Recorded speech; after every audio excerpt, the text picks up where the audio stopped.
नमस्कार दोस्तों, स्वागत है आपका आज एक फिर से नई क्लास में। आज जो हमें सर की क्लास होगी वो होगी माइग्रेन पर। आखिर माइग्रेन का सर दर्द होता कैसा है, कैसे स्टार्ट होता है, किन लोगों को ये ज़्यादा हो सकता है और ये कितना खतरनाक होता है और क्या इसके उपाय और उपचार है, इन सारे बातों को हम आज की इस क्लास में देखेंगे। तो क्लास शुरू करने से पहले आप चैनल को सब्सक्राइब कर लीजिए, जिससे कि ऐसी और भी क्लासेस आगे आती रहेंगी तो आपको तुरंत मिलती रहेंगी। और यदि आपको इस क्लास या पुरानी क्लास से संबंधित कोई सवाल, डाउट, सजेशंस हो या आप कोई टॉपिक पे क्लास चाहते हो तो नीचे कमेंट बॉक्स में कमेंट कर सकते हैं। तो चलिए शुरू करते हैं आज की class.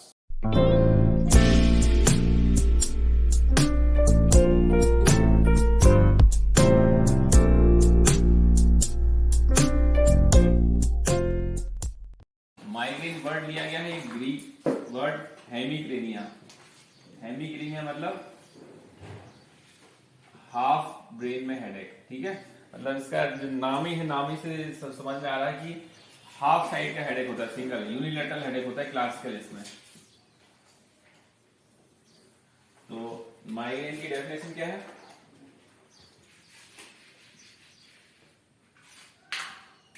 Recurrent episodes of unilateral throbbing pulsatile associated with nausea and vomiting। ठीक है, ये टिपिकल जो माइग्रेन का हेडेक है उसका क्लासिकल फीचर्स होते हैं।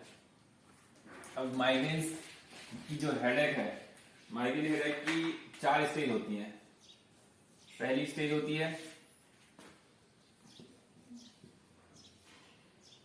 प्रोडर्मल स्टेज, फिर स्टेज ऑफ ऑरा, फिर स्टेज ऑफ अटैक, फिर स्टेज ऑफ रिकवरी। जो प्रोडर्मल स्टेज है, प्रोडर्मल स्टेज जो होती है इसका ड्यूरेशन ऑलमोस्ट 3 to 4 डेज तक हो सकता है। मतलब माइग्रेन के अटैक आने के पहले 3 से 4 दिन है पेशेंट को जो सिम्टम्स आते हैं उसमें क्या रहता है, जो चेंज इन मूड हो जाता है, मूड चेंज हो जाता है। जैसे पहले डिप्रेशन में भी जा सकती है, थोड़ा सा एक्साइटमेंट भी हो सकता है और अल्टरेशन हो सकता है, जो मूड स्विंग हो सकती है, बॉडी एक वीकनेस, ये सब प्रोडर्मल स्टेज है। इसका एग्जैक्टली किसी को पता नहीं चलता है कई बार लोगों को, लेकिन ये स्टेज जो टिपिकल माइग्रेन है एक बार जिसको एक्सपीरियंस हो जाता है उसको आने लगती है। मतलब जैसे किसी को बार बार अटैक्स आते रहते हैं माइग्रेन के, उसको पता चल जाता है कि आने वाला है अटैक। अब आता है ऑरा। ऑरा क्या होता है? ऑरा एक फीलिंग है कि कुछ ना कुछ एबनॉर्मल होने वाला है। ठीक है, ये ऑरा हो सकता है या तो उसको ब्लरिंग ऑफ विजन होने लगे, या तो उसको टिंगलिंग नमनेस होने लगे, या अनइजीनेस, घबराहट। ये स्टेज यूजली होती है 1 to 2 आवर की। ठीक है, मतलब 1 से 2 घंटे पहले उसको कुछ ना कुछ समझ में आने लगता है कि अब थोड़ा बहुत गड़बड़ होने वाला है, या तो आंखों में दिखना बंद हो जाएगा, या फिर टिनिटस होने लगेगी, कान में झुंझुनाहट होने लगेगी, हाथ पैरों में झुंझुनाहट होने लगेगी, अनइजीनेस, सब घबराहट होने लगती है। ये ऑरा जो है ना सिनकाइटियल होता है हमेशा। सिनकाइटियल वर्ड का मतलब क्या होता है, किसी को पता है? सिनकाइटियल वर्ड का मतलब होता है कि हमेशा एक जैसा होगा और एक पर्सन को अलग अलग हो सकते हैं। मतलब नहीं, हर अलग अलग पर्सन को अलग अलग होगा, लेकिन किसी एक को जो जिस टाइप का ऑरा मिलता है हर बार वही ऑरा मिलेगा। ये टिपिकल कैरेक्टरिस्टिक सीजर का भी होता है, जो सीजर्स के पहले जो ऑरा आता है, ठीक है, उसमें भी ऐसे ही होता है। किसी पेशेंट को अगर ऑरा आता है मतलब वो अच्छी बात है, उसको एक बार पता चल जाता है कि अटैक आने वाला है, तो ये ऑरा हमेशा वैसे ही रहेगा। जैसे किसी को आगा है ब्लरिंग ऑफ विजन है, तो जब भी उसको माइग्रेन का अटैक आने वाला होगा उसको पहले ब्लरिंग ऑफ विजन ही होगा। ठीक है, उसको अलग ऑरा नहीं आएगा। किसी पेशेंट को टिंगलिंग आती है तो उसको टिंगलिंग ही आएगी हमेशा। किसी पेशेंट को अनइजीनेस या घबराहट होती है तो उसको वही होगा। मतलब ये सिनकाइटियल होता है। ये 3 चीजों में मिलता है। पहला मिलता है हाइपोग्लाइसीमिया में, दूसरा सीजर में, और तीसरा माइग्रेन में। जिनको इन तीनों चीजों का ऑरा आता है ये बहुत अच्छा सिम्टम्स होता है। हाइपोग्लाइसीमिया में भी देखा होगा, कुछ पेशेंट को पहले से पता चल जाता है कि उसको शुगर कम होने वाली है, कुछ पेशेंट को पता नहीं चलता, वो बेहोश हो जाते हैं सीधे। सीजर वाले कुछ पेशेंट हैं जिनको पता चल जाता है कि सीजर आने वाले हैं, तो वो एक थोड़ी सी, जैसे गाड़ी चला रहे हैं तो गाड़ी रोक के अलग जगह बैठ जाते हैं, छत पे हो तो छत पे अच्छी जगह बैठ जाते हैं, या आग आग या फिर नदी के पास हो तो वहां से दूर हो जाते हैं। ऐसे ही माइग्रेन में बस ये माइग्रेन का और थोड़ा सा लंबे समय तक का होता है और इतना सीवियर नहीं होता। इन लोगों को पता चल जाता है तो भी बहुत अच्छी बात होती है और क्योंकि पहले से ही पता है कि वो आने वाला है, सेम सिम्टम्स आएंगे।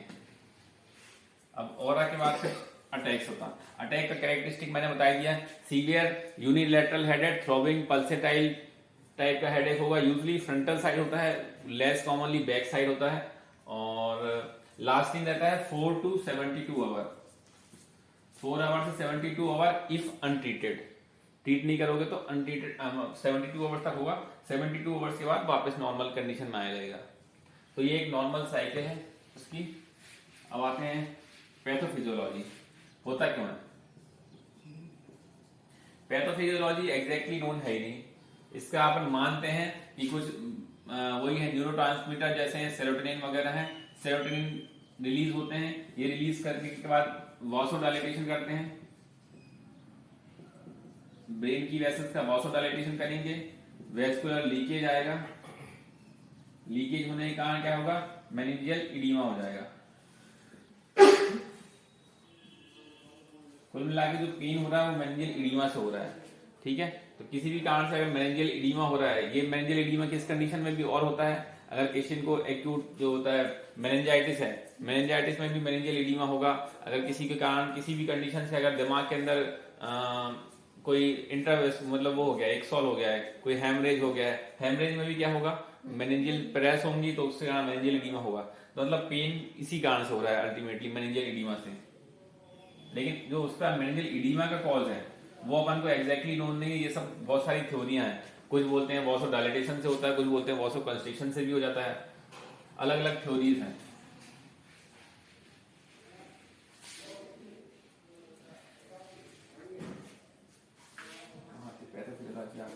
अब आते हैं ट्रिगर इफेक्ट।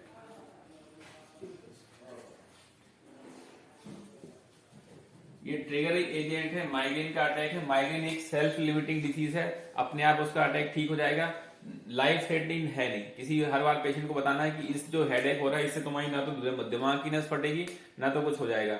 ये हेडेक अगर नहीं भी ट्रीट करोगे तो भी 3 दिन बाद अपने आप ठीक होगा। तो ये एक्सप्लेन करना है कि इससे तुम्हें कोई लाइफ थ्रेटनिंग कंडीशन नहीं होगी, सेल्फ लिमिटिंग इलनेस है, अपने आप ही ठीक होने वाला है। बस इसका जो ट्रिगरिंग एजेंट है, ट्रिगरिंग एजेंट अपन को पता होना चाहिए, और ट्रिगरिंग एजेंट जो है वो सब पेशेंटों को पता भी रहते हैं, बस उसको पता होना चाहिए कि इसको अबॉर्ट कैसे करते हैं। ट्रिगर एजेंट हो जाता है डाइट में। डाइट में मोस्ट कॉमन ट्रिगरिंग एजेंट होता है स्किप मील।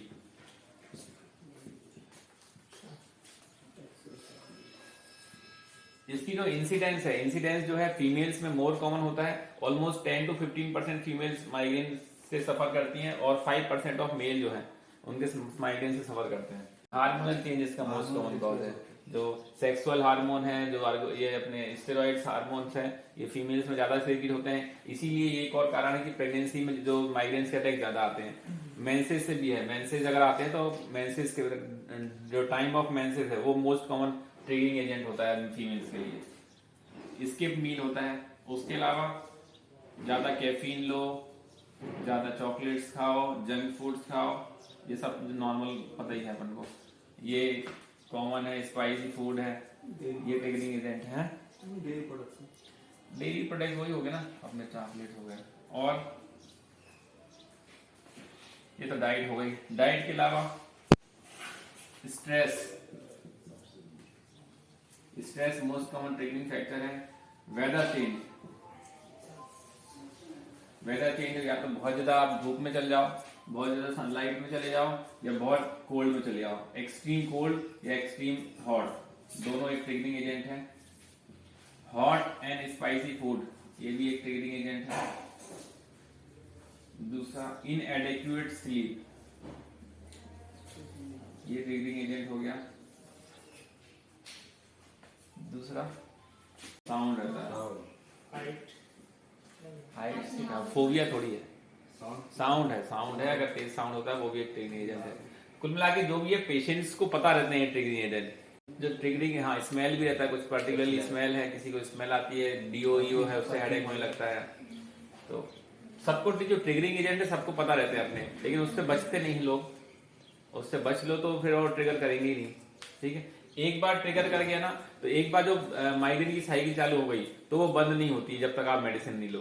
तो माइग्रेन का अगर प्रोडर्मल फेज, फिर ऑरा, फिर जो अटैक फेज, ये एक नेचुरल साइकिल है, लगभग सभी पेशेंटों को होती है। कुछ पेशेंटों को पता ही नहीं चलता है माइग्रेन, किसी को मतलब जो प्रोडर्मल फेज है वो किसी को पता नहीं चलती है, ऑरा कई लोगों को नहीं आता। माइग्रेन दो टाइप का होता है, एक विदाउट ऑरा और एक विथ ऑरा। तो विथ ऑरा होता है वो थोड़ा सा लो लेवल का होता है, उसमें सब पता भी चल जाता है और इतना सीवियर नहीं होता। जो विदाउट ऑरा होता है वो सीवियर वाला होता है। ठीक, ट्रिगरिंग एजेंट हो गए। मेन आते हैं वो अपन ट्रीटमेंट।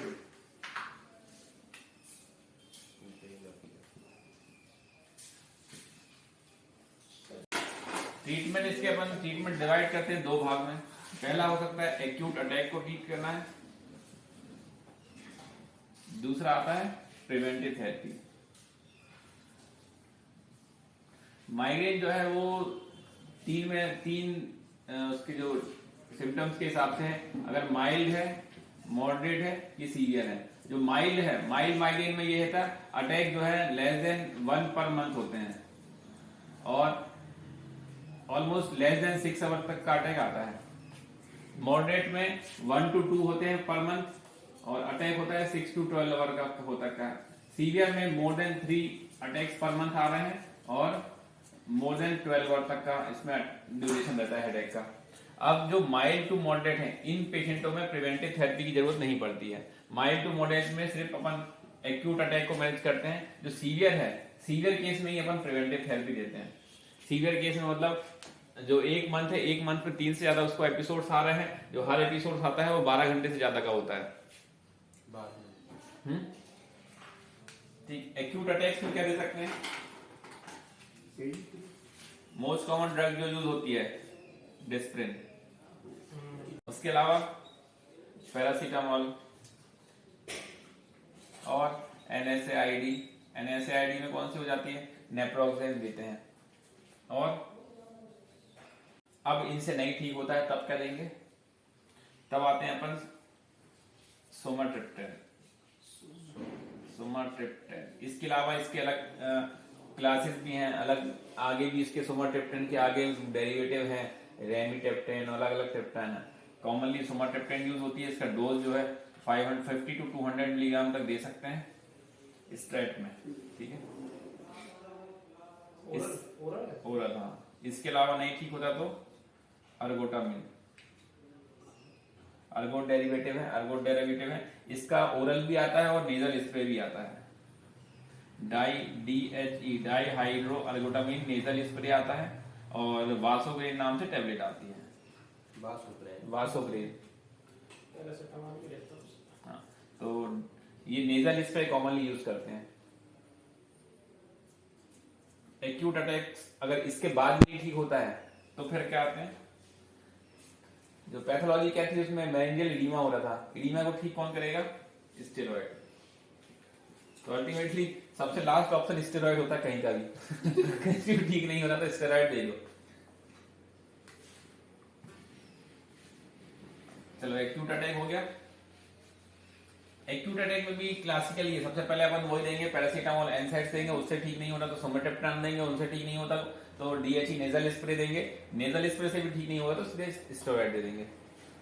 प्रिवेंटिव थेरेपी जैसा हमने बताया वो सिर्फ जो सीवियर माइग्रेन है, जिनको 3 से ज्यादा अटैक्स आ रहे हैं पर मंथ, उन लोग के लिए दी जाती है। प्रिवेंटिव थेरेपी में ड्रग्स जो है अपनी सबसे पहले beta blocker, non selective beta blocker, उसका नाम क्या है? प्रोप्रेनोल। डोज 40 मिलीग्राम होता है OD। इसके अलावा देते हैं ट्राइसाइक्लिक एंटीडिप्रेसेंट है मोस्ट कॉमनली एमिट्रिप्टाइलिन। इसका डोज होता है 25 मिलीग्राम OD, BD, TDS तक दे सकते हैं। या फिर एक 75 मिलीग्राम SR भी आती है, सस्टेन रिलीज 75 मिलीग्राम की टैबलेट। इससे सिर्फ एक ही होता है, इसको खाने के बाद थोड़ा सा वो हो जाता है, नींद आती है, टिंगलिंग नमनेस हो जाता है। तो इसलिए स्टार्ट करते हैं HS से, कि सिर्फ रात में देते हैं। अगर वो टॉलरेट करता है तो फिर उसको BD, TDS भी दे सकते हैं यूजली। अब इसके अलावा फ्लूनारेजिन भी आती है। जो अपन कॉमनली रख देते हैं ना माइग्रा बीटा प्लस, उसमें फ्लूनारेजिन और प्रोप्रानोल कॉम्बिनेशन आता है। तीसरा कैल्शियम चैनल ब्लॉकर, इसमें आते हैं वेरापेमिल और नेफिडेपिन।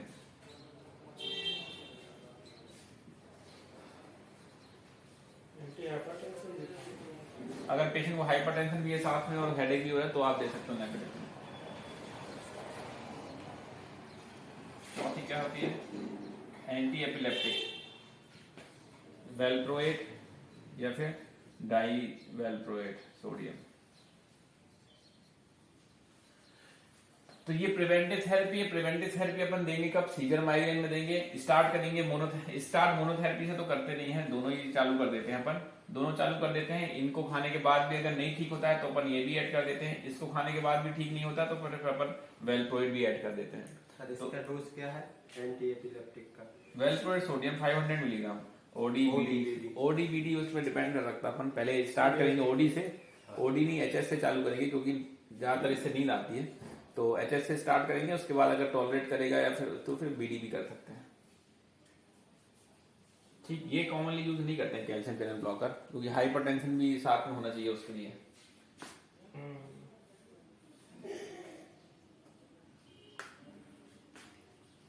ठीक है, इतना ही ड्रग्स हैं इसकी।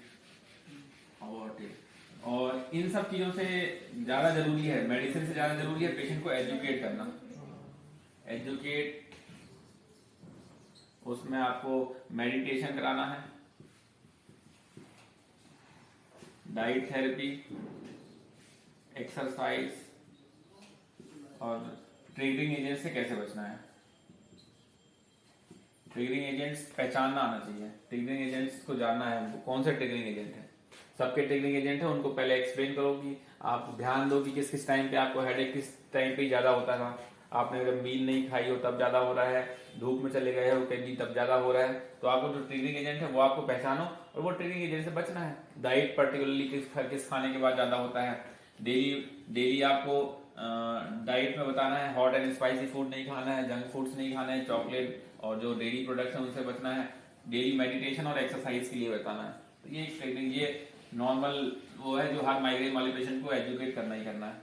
यही है, अगर आप एजुकेट ही कर दो तो उसके जो माइल्ड टू मॉडरेट जो माइग्रेन वाले अटैक्स हैं वो नहीं आएंगे। ठीक है, बस माइग्रेन तो इतना ही है। माइग्रेन कोई ट्रीटमेंट नहीं है परमानेंट। फैमिली हिस्ट्री भी देती है इसकी? है, फैमिली हिस्ट्री में भी देता, मतलब कोई फैमिली हिस्ट्री है इसकी, फैमिली हिस्ट्री है, फैमिली हिस्ट्री से एसोसिएशन है। जिसको पहले जिनके मदर फादर को माइग्रेन है वो हाई रिस्क में है माइग्रेन के। और प्रेगनेंसी बताई दिया मैंने कि उसका जो रिलेशन जो है हार्मोन से रहता है, इसलिए प्रेगनेंसी और मेंसेस के टाइम पे ज्यादा चांसेस होते हैं माइग्रेन के अटैक आने के।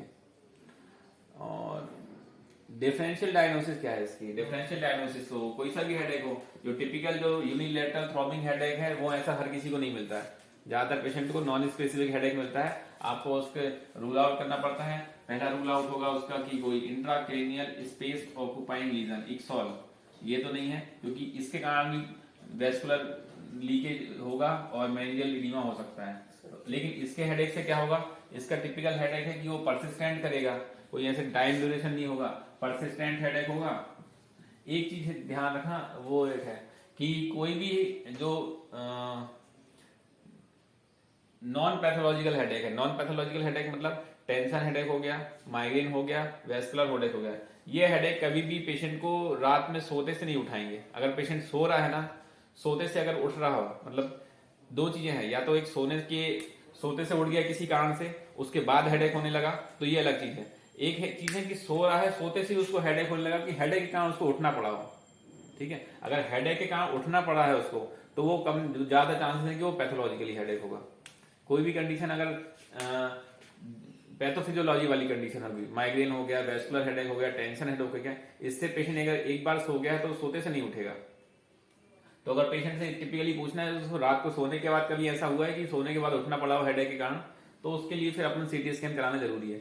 माइग्रेन के पेशेंट में सीटी स्कैन का बहुत ज्यादा रोल नहीं है अगर पेशेंट टिपिकल हिस्ट्री दे रहा है तो। नॉन टिपिकल दे रहा है, ये देखो जैसे इक्सॉल है, इक्सॉल का हेडेक जहां पे भी लीजन होगा जिस लोब में, उसी लोब में परसिस्टेंट हेडेक करेगा। यहाँ पे पर्टिकुलरली हेडेक देगा, परसिस्टेंट करेगा हेडेक, कभी कम ज्यादा कभी ज्यादा, लेकिन थोड़ा बहुत तो वह हेडेक बताते ही रहेगा। और डायगोनल वेरिएशन नहीं मिलेगा, ट्रिगरिंग फैक्टर से कोई इसका रिलेशन नहीं मिलेगा। टेंशन हेडेक से होगा। टेंशन किसी हाइपरटेंशन नहीं, टेंशन लेने से। टेंशन जो स्ट्रेस है, स्ट्रेस हेडेक होगा। स्ट्रेस हेडेक से कैसे डिफरेंशिएट करोगे?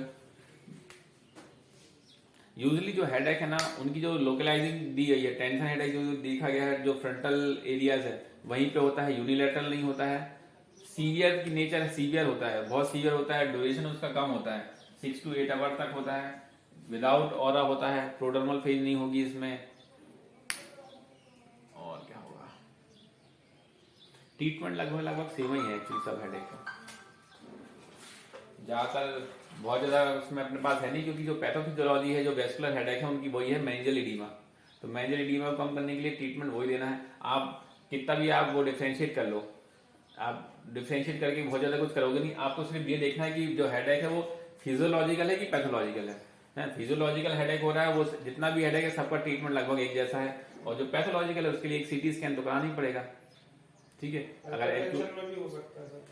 सीवियर हाइपरटेंशन में वेस्कुलर लीक के कारण मेनिंजियल एडीमा हो सकता है, और एक सॉल हो गया है या फिर और कोई पैथोलॉजी है ब्रेन की जिससे कहाँ हेडेक हो रहा है, तो उसके लिए सीटी स्कैन में आ जाएगी। ठीक है, और कुछ पूछना है? मेडिसिन तो हैं, कुछ मेडिसिन ट्रिगरिंग एजेंट में आएंगे, जैसे नाइट्रेट्स हैं, आइसोसॉल्बाइड मोनोनाइट्रेट देते हैं। इसके क्या मोस्ट कॉमनली वासोडाइलेशन कराती है वो ब्रेन का, तो उससे हो जाता है। और कोई अपन वासोडाइलेटर ड्रग देंगे, जो जितनी भी वासोडाइलेटर ड्रग्स हैं वो हेडेक करा सकती है। वो तो होगी ना, आइसोसॉल्बाइड मोनोनाइट्रेट। कुछ पर्टिकुलरली ड्रग्स हैं उसको खाने के बाद हेडेक होने लगता है लोगों का, वो अलग अलग लोगों का अलग अलग है उसका।